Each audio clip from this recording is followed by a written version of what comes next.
بعد نهاية الكلاسيكو المثير، خرج نجم ريال مدريد فينيسيوس جونيور بتصريحات قوية وصريحة حملت الكثير من الاعترافات والرسائل المباشرة إلى جماهير النادي الملكي.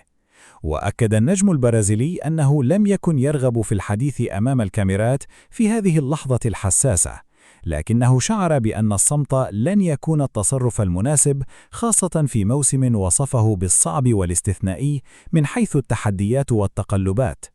وأشار فينيسيوس إلى أن الفريق عانى كثيرا هذا الموسم من غياب الاستقرار الفني، موضحا أن الأداء كان يتأرجح بين مباريات جيدة وأخرى لا تليق باسم وقيمة ريال مدريد، وهو أمر أثار إحباطا كبيرا داخل غرفة الملابس.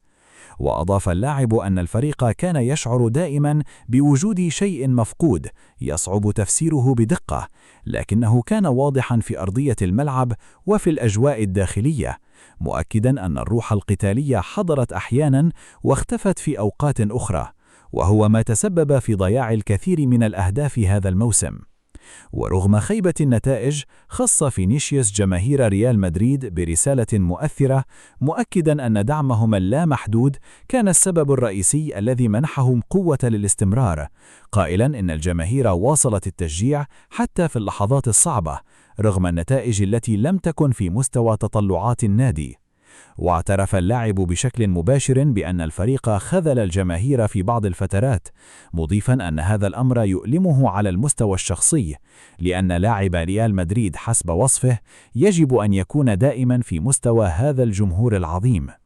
كما تحدث عن الموسم المقبل، موضحا أن داخل الفريق توجد رغبة حقيقية وجوع كبير للعودة بقوة والمنافسة مجددا، متعهدا بالعمل على تطوير نفسه والظهور بصورة أفضل.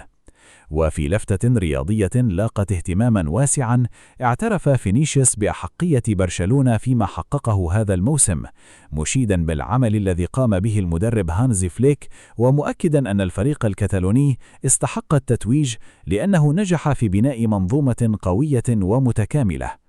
واختتم نجم ريال مدريد تصريحاته برسالة تحمل الكثير من المراجعة الذاتية، قائلا إن أول خطوة بعد أي خسارة أمام فريق كبير هي النظر للنفس ومعرفة أسباب الفشل، وهو الأمر الذي أكد أنه سيبدأ به شخصيا. السؤال الآن: هل ترى أن تصريحات فينيسيوس تعكس روح القائد داخل ريال مدريد، أم أنها مجرد كلمات بعد موسم مخيب؟